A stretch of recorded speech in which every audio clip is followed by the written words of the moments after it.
everyone and welcome back to the channel. As we already know, it's high time to shift our focus from mains to prelims preparation, and from descriptive mode we have to shift on MCQ pattern. So many people found solving MCQs is a big task. Actually it is a big task, but without practice. So when you practice it more often, you will get very good marks in mocks also.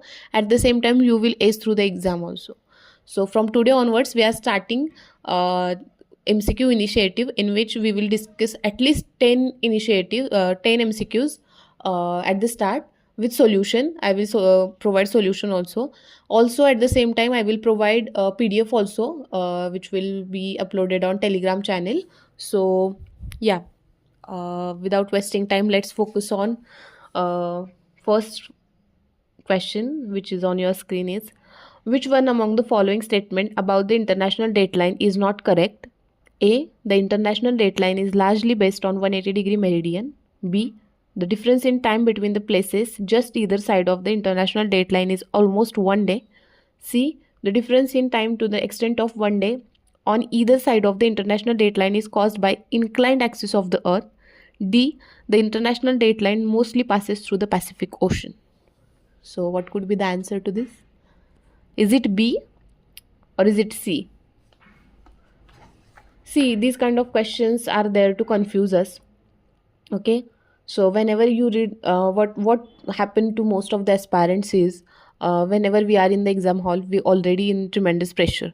So without reading in hurry, without reading any keyword, like here the keyword is not correct, and in hurry we just skip not and we just read correct, and from that perspective we mark the answer, and we mark the wrong bubble. And as we all know, one wrong bubble cost us not a 1 month or 2 month but a whole year.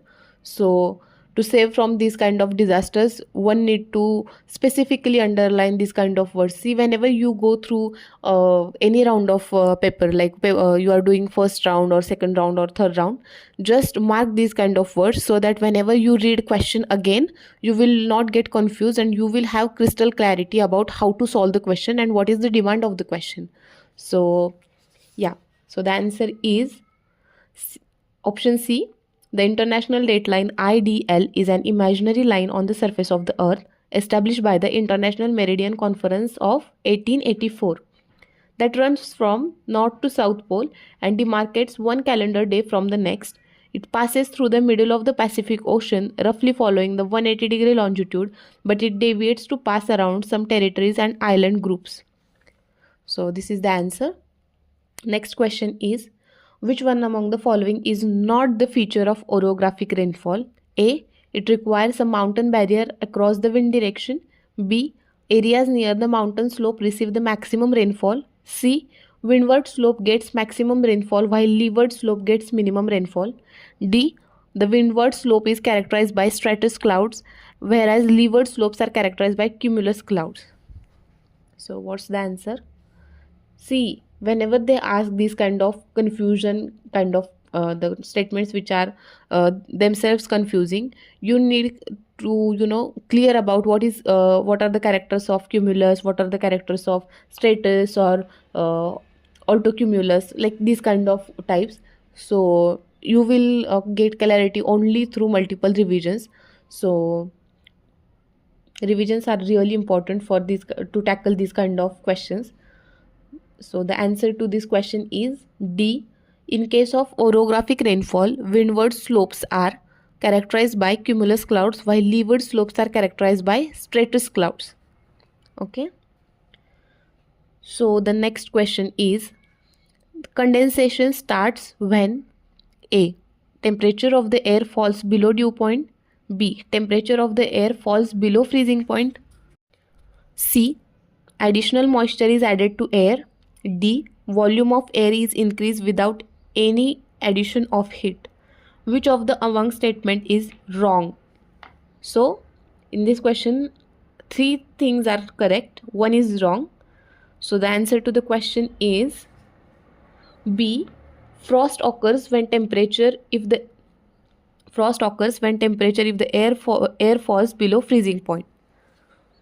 So the next question is, consider the following statements. 1. The maximum movement of a glacier is in the middle part and at the top of the ice cover. 2. Snout of a glacier is its corner end where the amount of ice ablation is equal to supply. Which of the above statements are correct? A. 1 only, B. 2 only, C. both 1 and 2, D. neither 1 or 2. So the answer is obviously option number C. This upper section is known as fracture zone and moves mostly as a single unit over the plastically flowing lower section. Although glaciers seems motionless to the observer, in reality glaciers are in endless motion and the glacier terminus is always either advancing or retreating. The position of glacier terminus is also impacted by localized or regional temperature change over time. So the next question is, albedo is fraction of solar energy reflected from Earth back into space. Consider the following. 1. Fresh snow. 2. Ocean ice. 3. River on high mountains. The correct order of the albedo is 1 to A 1 2 3, B 2 3 1, C 2 1 3 or D 1 3 2. So obviously the answer is these kind of questions are very easy. You should not miss this kind of questions and should not mark these kind of questions wrong. So the answer is A. Albedo is a measure of reflectivity of the Earth's surface. Ice, especially with snow on top of it, has a high albedo. Most sunlight hitting the surface bounces back towards space. So this is enough for today. I hope you found this video very helpful. Don't forget to like, share and subscribe.